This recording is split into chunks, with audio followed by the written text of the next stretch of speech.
The grit behind success of Kalpana's journey from untouchability to industrial empire. Kalpana earliest memories were not of toys, festivals, or school like most children, but of insults that cut deeper than any would. She had grown up in a small dusty village in Maharashtra where the walls of caste were taller than the tallest trees, and she belonged to a group that everyone else looked down upon. Her family lived at the far end of the village where the houses were not really houses but mud huts with rusted tin shades of roofs and broken wooden doors that creaked in the wind when it rained and walls leaked and when the sun blazed. The whole house felt like an oven, but what hurt her most wasn't the poverty, it was the constant reminder that she and her family were untouchable. They were allowed to work but never to dream. They could live in the village but never belong to it. She had seen her father, Narayan, return home after long hours of breaking stones at construction sites covered in dust and sweat, only to hear people mock him for his caste. Her mother, Savitri, worked as a domestic helper in upper caste homes, cleaning their dishes, sweeping the floors, and washing their clothes. But she had to drink water separate cup kept outside because she wasn't allowed to touch their utensils. And Kalpana had watched all of this with a wide, angry eyes and silently absorbing the injustice of it all. Even school was no escape. She went to the government school in village, but there too she was made to sit separately on a treated mat in the last row. The other children avoided her. They didn't share their lunch, didn't talk to her much, and sometimes even made fun of her. Once during a math class, she had raised her hand to solve a problem on a blackboard, but the teacher ignored her. Another time, when she tried to drink water from the hand pump in the schoolyard, a boy shouted at her to stop. "Don't touch that, it's for us, not you," he said that. That day she walked home thirsty under the burning sun, but more than the thirst, it was humiliation that made her eyes sting. She often asked her mother why people treated them this way. Savitri would sing, her face lined with years of silent suffering, and say, "Because they think we are less than them." Kalpana, but we don't. Those words confronted her a little, but they did not change the reality for her life. Kalpana wasn't like most of the girls in the village who accepted their fate. She hated it.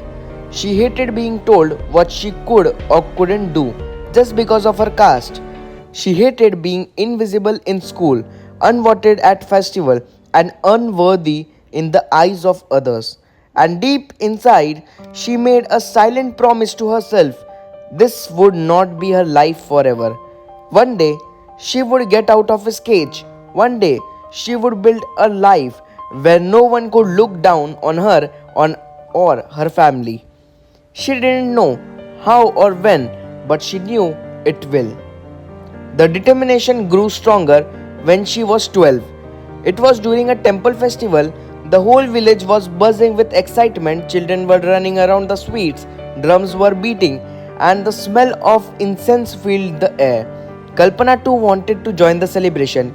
She followed her school friends towards the temple barefoot, wearing a faded frock that had patched up multiple times. She climbed up the stone steps, eager to get some prasad, but before she could enter, the priest blocked her way. "You, where do you think you are going?"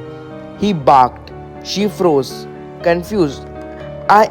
I just wanted some prasad," she said softly.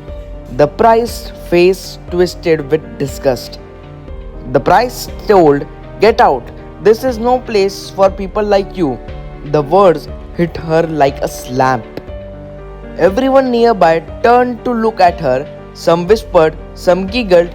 She felt her face burn with shame. Without saying a word, she turned and ran home. That night, she cried herself to sleep. But in her heart, something has been changed.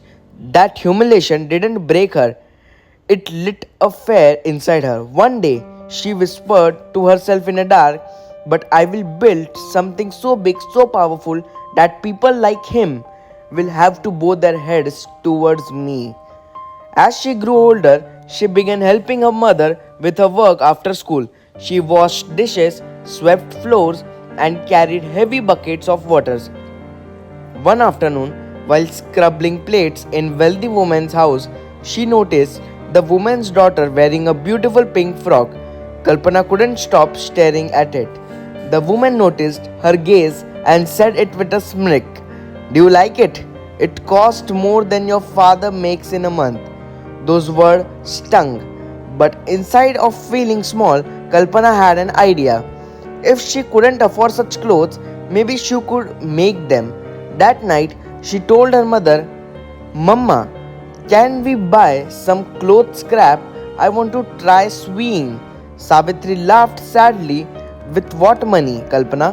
We barely eat twice a day." But Kalpana didn't give up. She started collecting discarded fabric pieces from the houses where her mother worked. Using an old needle and thread, she stitched them together to make a small handkerchief. At first, they were ugly and uneven, but slowly she got better. Soon she was making simple bags, handkerchiefs, and even doll clothes. She sold them to other girls in her school for a few rupees. It wasn't much, but it was first money she had earned on her own. When she held those coins in her hand, she felt something new: power. "If I can make 5 rupees," she thought, "why not 50? Why not 500? Why not 5 lakhs? And why not 5 crores?" By the time she was 17, Kalpana had finished school. She wanted to study further, but there was no money for college. Her father wanted her to get married.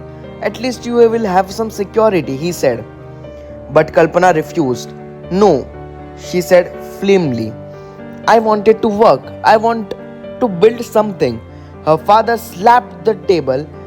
"You girl from a caste, who will give you the work? Who will let you to start the business?" But Kalpana didn't back down. "Then I will do it without anyone's permission," she said. Her father didn't speak to her for days. After that, she started walking from shop to shop in nearby town asking for sewing jobs. Most people laughed at her. Some told her to stay in her place. Finally, a kind tailor gave her a chance. "You can stitch handkerchiefs for me," he said. "I will pay you 2 rupees per piece." It was a small money, but it was a good start. Kalpana worked day and night, sewing hundreds of handkerchiefs. Her fingers bled, but she didn't stop. She saved every single rupee, but when she went to collect her payment, she was betrayed. The shopkeeper smirked and said, "What money? Your work was useless. I can't sell those pieces." Her heart sank. "But you promised," she said softly.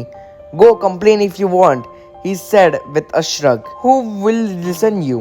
Kalpana walked home with tears streaming down at her face, all her hard work gone. That night, she didn't sleep. She stared at the ceiling, shaking with anger, saying, "If I worked for others, they will keep cheating me." She thought, "I need to start my own business, my own rules." That betrayal became her biggest lesson. Never depend on people who don't respect you. Build something of your own. This was the moment Kalpana decided to take control of her life. But life wasn't done testing her yet. She would face failures, heartbreaks, and betrayal far worse than this. Yet, she didn't know that these were very struggles would one day lead her to build an industrial empire that would change not her just self but the lives of 100 people like her. Kalpana knew one thing for certain: she could not depend on anyone else to change her life. If she wanted to rise above the mud she was born into, she had to build something of her own. But how do you start a business when you have nothing? No money, no contacts, and not even a dignity that society gives freely to others. This was the question that kept her awake at night as she lay on the thin mat in her small house, listening to the sound of rats skrilling in the dark. But instead of letting those questions crush her, she turned them into fuel. She had one skill, swing, and she would use it. She began by snitching simple cloth bags and handkerchiefs using scraps of fabric she collected from nearby tailoring shops. Even every morning, she walked miles to those shops begging for leftover fabric. Some shopkeepers threw her out, others gave her scrap, laughing as they did so. What will you do with this? Scrap. Snitch a palace? One of them mocked. Kalpana ignored them. Her hands worked late into the night as she snitched those scraps into small, sellable items. At first, her work was clumsy and no one wanted to buy them, but she practiced improved her designs and soon the little products she made started to look neat and attractive. The next challenge was selling them. She had no shop, no stall, no standing in the market, but Kalpana wasn't one to give up. She packed her handkerchief and bags in an old jute sack and walked to the weekly bazaar in a nearby town. There, among big traders and seasonal shopkeepers, she found a small corner on the ground, laid out a cloth, and displayed her items. At first, no one even looked her way, but Kalpana had a trick. Whenever someone passed by, she greeted them politely, sometimes even offering a small handkerchief for free if they bought a bag. Slowly, she made her first sale. She didn't make much, maybe 50 or 60 rupees on a good day, but for her, those coins felt like a gold. It was not about the money, it was about the proof that she could do something on her own. With those earnings, she reinvested in a tiny business. She bought her better thread, sharpened needles, and sometimes even leftover cloth from bigger tailors for few rupees. Every rupee went back into her work. Her finger ached, her back hurt, but she kept going. This is just the beginning, she told herself. I am going to build something big. But life never was that simple for her. After a few months, her sales began to drop. People stopped buying her products. She couldn't understand why. One day, she overheard two women talking nearby the stall. Why buy from her? One of them said, she is from the caste. Who know if the cloth she snitched is clean? Kalpana's heart sank. Her caste had once again become her biggest enemy. That night, she broke down. She cried, not just out of frustration, but out of helplessness. She had worked so hard, but her identity was still holding her back. Why does it matter who I am? She whispered into the darkness. Why can't they just see my work? For days, she considered giving up, but every time she thought of quitting, she remembered the prized voice from the temple, the shopkeeper who cheated her, the boys in the school who laughed at her, and then she thought of her mother, still scrubbing dishes in other people's home. That pain hardened into resolve.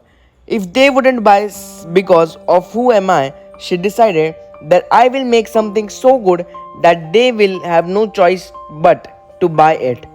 This was beginning of Kalpana's first big risk. She took her saving, barely of few hundred rupees, and invested in making better quality bags and simple blouses. She founded a second-hand sewing machine in the town and negotiated to buy in installments.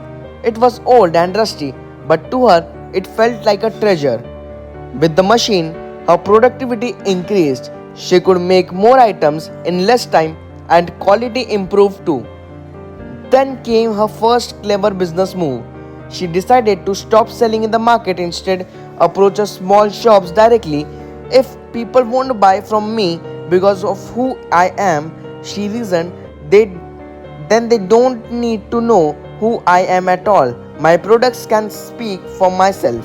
She went shop to shop, showing her bags and blouses. Many shopkeepers dismissed her without even looking, but some agreed to take few items on consignment. If they sell, I will pay you. If not, take them back, they said. It wasn't idle, but it was something. Slowly, her items began selling, not in the big numbers, but enough to keep her going. And then came the first betrayal of his chapter in her life. One shopkeeper who had taken her products on consignment sold all of them, but when Kalpana went to collect her payment, he refused. Your design didn't sell. He lied. I had to give them away at loss. Kalpana knew he was lying, but what could she do? She had no receipts, no proof, no power. Once again, she walked home empty handed. This time, the betrayal cut deeper. It wasn't just about the money, it was about the trust she had placed in people who saw as her is nothing more than a poor or a helpless girl. But instead of collapsing under the betrayal, she turned it into a next lesson. She realized she needed to learn more than just snitching. She needed to learn the art of business, pricing, bargaining, contracts, and customer understanding. Kalpana began observing everything around her. She watched how big shopkeepers talked to the customer. She noticed how they displayed products, how they priced them, and how they negotiated it. She also befriended a kind old man who sold spices in the market. He had been in the business for years and he shared some valuable advice. In business, people will try to cheat you, but if your product is good and your dealing are honest, customer will coming back. Build trust and rest will follow. Kalpana observed every word. She started keeping records of every sale, every product, and every agreement, no matter how small. She also decided to expand her network. She joined a self-help group of women in nearby town who pooled their saving and gave small loans to each other. Through them, she managed to borrow a small amount, enough to buy a better fabric in bulk. This was the turning point. With better materials, her products looked more professional. She experimented with new designs, adding embroidery and bright colors that caught people's eyes. Slowly, her products started standing out in the market. One day, a boutique owner from the nearby city of Pune noticed her bag at a small shop.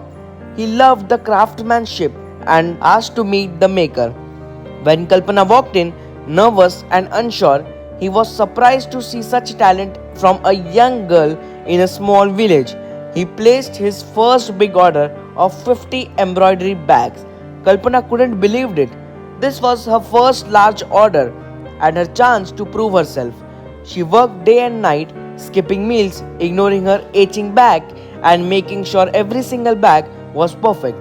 When she delivered them, the boutique owner was impressed. He paid her fairly and promised more for orders if they sold them. For the first time, Kalpana felt like she was flying. Her income increased. She bought another second-hand machine. She hired two women from her village to help with snitching. Suddenly, she wasn't just learning or earning by herself, she was providing work for others like her. This filled her with a pride. But with success came new problem. Other shopkeepers who once ignored her now wanted her products, but at unfairly low prices. Some people in the village began gossiping, accusing her of forgetting her place. One night, someone even threw stones at her house, leaving a note, "Stay in your own limits." Kalpana knew what this meant. Her growth was threatening people who didn't want someone from her caste to rise. For a moment, fear gripped her, but then she remembered why she had started. They can break my windows, she thought, but they will never break me. She had survived betrayal, humiliation, and poverty, and now, for the first time, she had tasted success. But she had no idea that the next chapter of her life would bring bigger challenges. ones that could destroy everything she had built if she wasn't careful. Kalpana had always imagined what it would feel like to be her own boss, but she had never thought it would come with this much responsibility. After her first big order for the Pune boutique, this had started to change quickly. More orders came in, not just for bags, but also for simple blouses and traditional wear. She was no longer snitching alone at night in her tiny home. She now had two women from her community working with her, and together they could take on larger orders. For the first time, Kalpana felt like her dream was no longer just in her head, it was taking shape in the real world. Her small workshop, set up in the rented one room space on the edge of the town, became the center of her life. It was the modest with the two swing machine, a cutting table, and a self snacked with colorful fabric but to Kalpana. It was a palace. Every morning she swept the floor herself, lit a small incense stick, and prayed for success. Her workers admire her discipline. She works harder than any of us, they would say that. She was strict about quality and deadlines, and slowly her reputation for delivering neat, timely products began to spread among the local shopkeepers. But as the business grew, so did the challenges also grow. She needed more money to buy fabric in bulk, to pay her workers, and to take on larger orders. The small loans from her women's self-help group weren't enough anymore. Kalpana decided to approach a local moneylender. He agreed to give her a loan, but an interest rate was so high it was nearly made her faint. Take it or leave it, he said coldly. With no other options, Kalpana signed the papers. She promised herself she would pay it back as quickly as possible. The loan allowed her to buy better fabric and take on bigger orders, but it also meant sleepless night worrying about the repayment. Every rupee she earned was carefully counted and split between expenses, worker salaries, and loan payments. There were days didn't eat properly just she could save for money for more to the business. But no matter how hard it got, she refused to slow down. It was during the time that Kalpana met someone who would change her life. At first, for the better, and the later, for the worse. His name was Ramesh, a supplier who provided a fabric to several boutique owners in Pune. He was sharp, confident, and seemed genuinely impressed by Kalpana's work ethic. You have talent, he told her one day while visiting a workshop, but you are limiting yourself to a small shopkeepers. You should be selling in the city. Your products deserve to be in the big stores. Kalpana was very much happy. She had dreamed of expanding beyond their small town connections, but she didn't know how the access to the bigger markets. Ramesh offered to help. I can introduce you to the big buyers, he said. I will handle the negotiation and take the small commission. You just focus on the productions. It sounded like the perfect agreement with his help. Kalpana being the supplying a big stores in Pune, the order multiplied. For the first time, she was making enough money to not only pay off a proportion of her loan but also buy a third sewing machine. Her workshop now had 5 women working together, all from marginalized background like her. She felt proud to be given them a chance for financial independence. But as her business grew, Kalpana noticed something unsettling. Ramesh was taking more control than she had agreed to. He insisted on handling all commissions with the city buyers, saying they preferred to deal with someone professional. He kept her out of pricing discussion, telling her, don't worry about the numbers, just focus on making the products. At first, she trusted her, but then the payments from buyers started getting delayed. Ramesh always had an excuse. The clients are late in paying, he would say. Don't worry, I will get the money soon. Weeks turned into months. Kalpana's workers began demanding their salaries. and the moneylender was pursuing her loan repayments. One evening, she decided to visit one of the city stores herself. What she discovered made her blood run cold. The store owner told her that all payments had already been made to Ramesh. He had been pocketing her money, leaving her with nothing but excuses. Kalpana felt like the ground had been pulled from under her feet. She had trusted him, given him control of her business dealings, and he had betrayed her in the worst way as possible. That night, she has walked back to her workshop in the rain, drenched and shivering, but too numb to feel the cold. She sat on the floor of a workshop, staring at the machine that had once been her source of pride, and felt like everything she had worked for slipping away.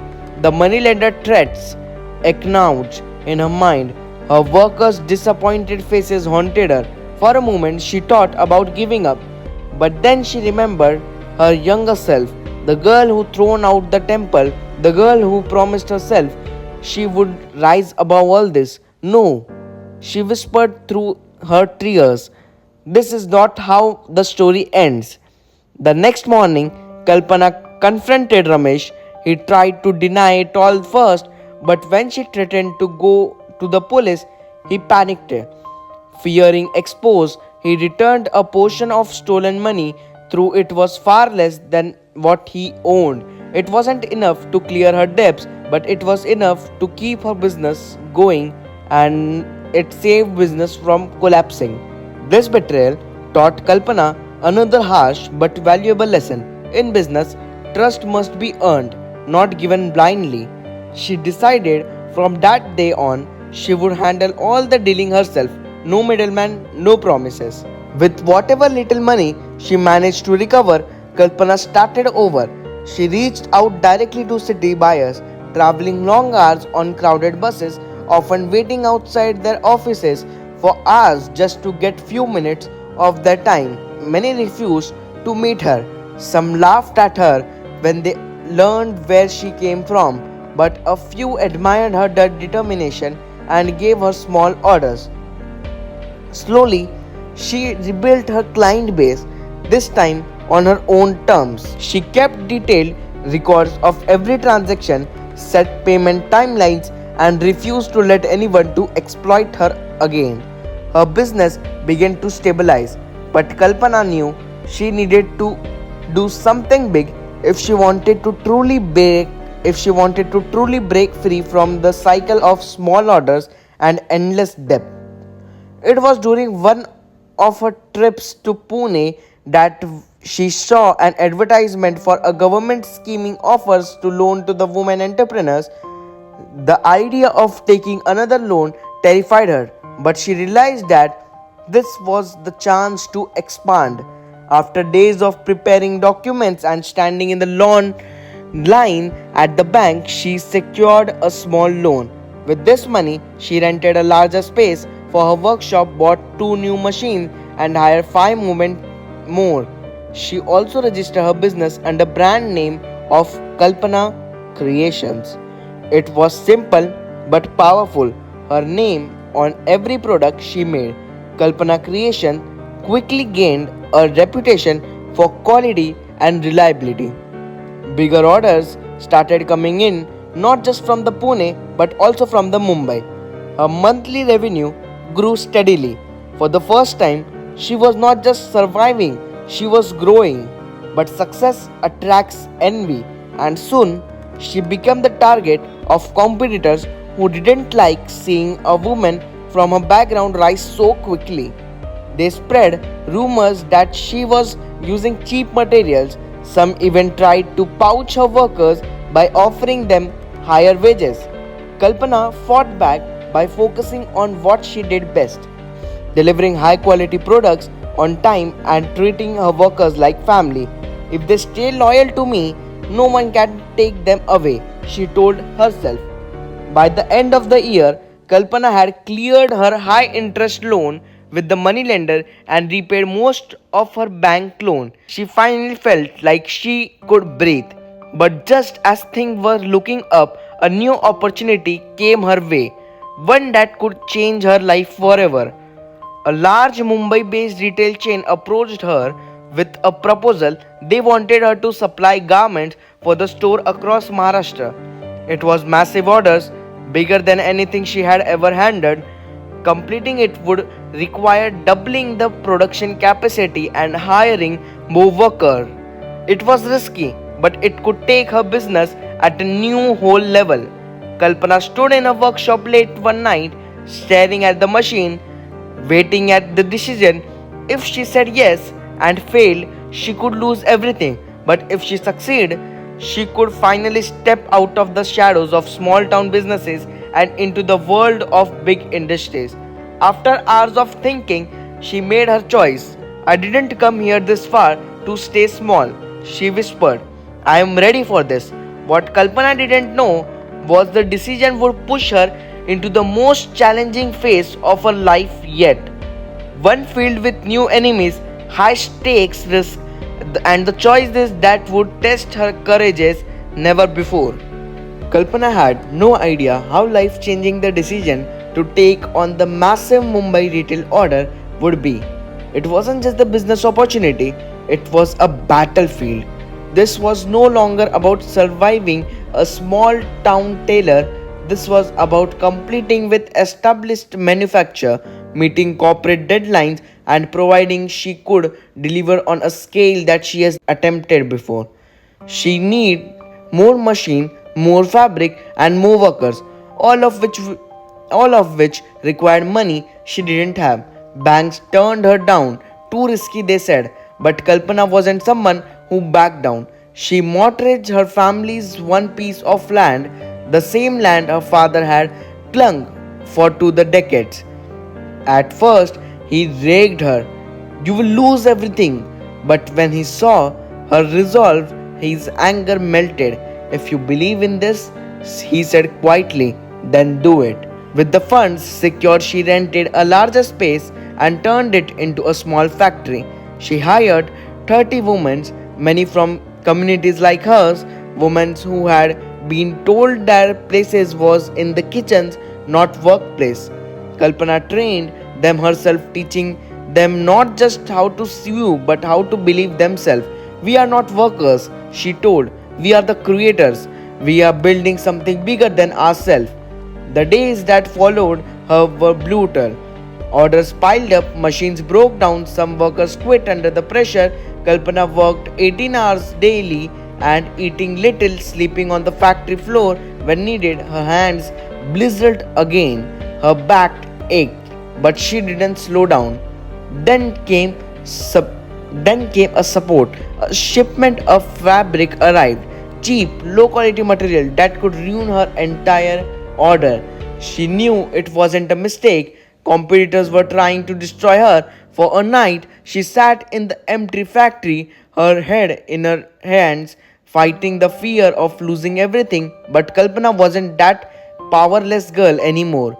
She replaced the supplier overnight, reignited the contracts, and railed her team. We will not fail, she told them. When the retail chain inspector arrived, one tried to fail a shipment on flimsy grounds, but Kalpana had prepared for everything documents, sample, training logs, etc. She changed him professionally but firmly. He couldn't deny her work met the standards. Months of grueling effort paid off. The order was delivered. Days later, the retail chain called. Not only were they satisfied, but they wanted to sign a long term contract with her. Kalpana hung up the phone and wept. Not for the money, but for the insult, every betrayal. Every night she had gone hungry, so could chasing a dream. Her company, now named Kalpana Creators, grew rapidly. She expanded her factory, hired over 200 workers, and partnered with designers and garments that found their way into a big city showroom. Banks that once dismissed her now came forward with offers. Competitors who once mocked her now sought her collaboration. But the moment mattered most come quietly. One evening, her father walked into the buzzing factory. He looked at the machine, the workers, the products tagged for shipping with tears in his eyes, and he said, I was wrong. You didn't gamble our future, you built it. For Kalpana, that was worth more than any award or contract. Yet, she didn't stop at a personal success. Kalpana started a program to train rural women in tailoring and small business skill. If I could do it, she told them, so you can. She made it her mission to ensure no girl from her background would feel a powerless as once she did. Years later, standing on a stage at Mumbai at the Entrepreneurship Award ceremony, Kalpana addressed an audience of business leaders and young dreamers. She didn't use corporate jargon or polished English. She spoke simply from her heart. They told me I was nothing because of my caste, my gender, my poverty. But I learned something: success doesn't care where you come from, it belongs to those who refuse to give up. I built my company with my hands, my tears, and my dreams.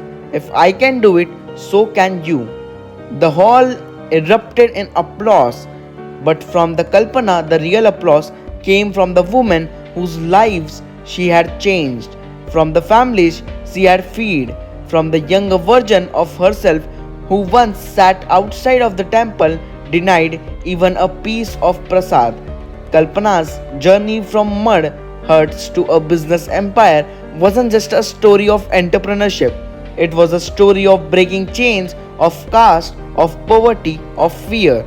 She had transformed not just in her life, but the lives of hundreds others. And as she walked back into a factory that evening, the hum of machines filling the air, she smiled. She hadn't just built a business, she has built a legacy, one that would outlive her generations to come. The moral of the story is your circumstances don't define you, your determination does. Kalpana's story provides that no matter how deep the pit you are born into, you can climb out and touch the sky.